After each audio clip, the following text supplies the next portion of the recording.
Okay, now we are discussing here characteristics of a good algorithm. Algorithm we are making here, but here are some kinds of concepts which we include for the characteristics of a good algorithm. First one is precision.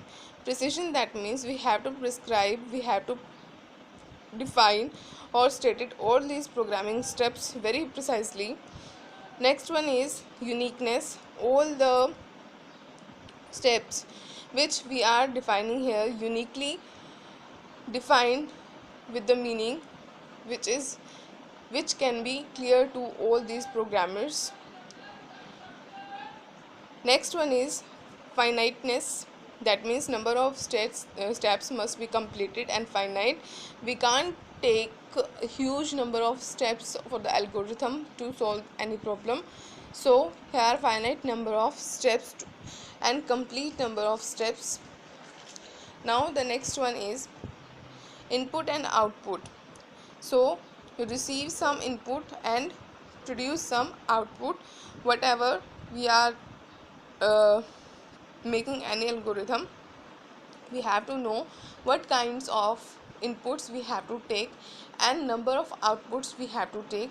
According to that we have to give or we have to produce some outputs as per required by the programmer, as per required by the user. So desired output we must be produced by the algorithm. Now the next one is representation of algorithm. We know about all these algorithms, it's just the representation way. So we have to represent our algorithm in two ways. First is pseudocode, second one is flowchart. So flowchart is a symbolic representation to explain all these steps of algorithm using some kinds of shapes, some kinds of boxes, as depending on the problem which shapes or which symbols we have to include in our flowchart. Second one is pseudocode. Pseudocode is a simple English code, or you can say is a non-formal language, where we have to just take some kinds of words. To include all these words we have to just write the steps as we are following in our algorithm. So it's just a simple way of writing an algorithm. So how to do it, let's take an example over there. Before starting example, we have just to specify some kinds of shapes or symbols.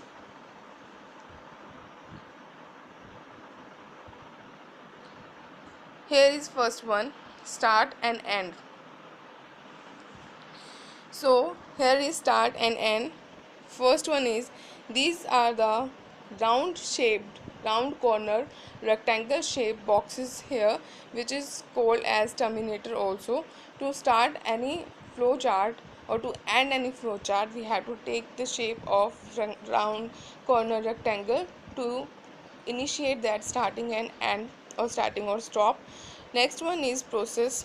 If we want to process any statements over there, so it is just the action symbol, and to process we have to just take the only square or rectangle shape.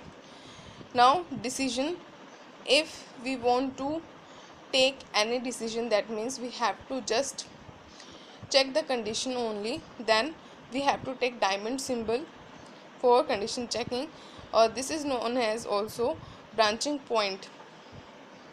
Now the next one is input and output. Input and output are the data symbols. For taking input and for giving output, we have to just take a parallelogram shape box over there, in which we have to mention the input or output. Now the next one, arrow. Arrows are used in any flow chart to represent the flow or execution of the program or the data in the flow chart. So these arrows we have to just mandate to take to ensure that how the data is going on in our flow chart. Now let's take an example. To calculate square of a number, how can we do it? Let's start with the start symbol. It's a round corner shaped rectangle box over there, in which we have to write here start. Now input we are taking as input num in parallelogram. Now arrows are going on as well as the process is going on, the steps are going on.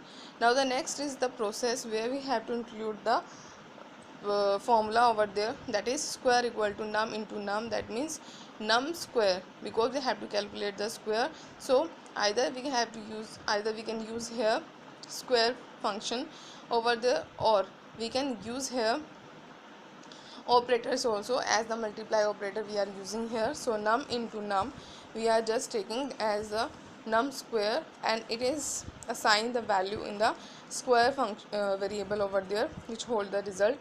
Now next step is print the square, because it is a holding variable which is taking the output.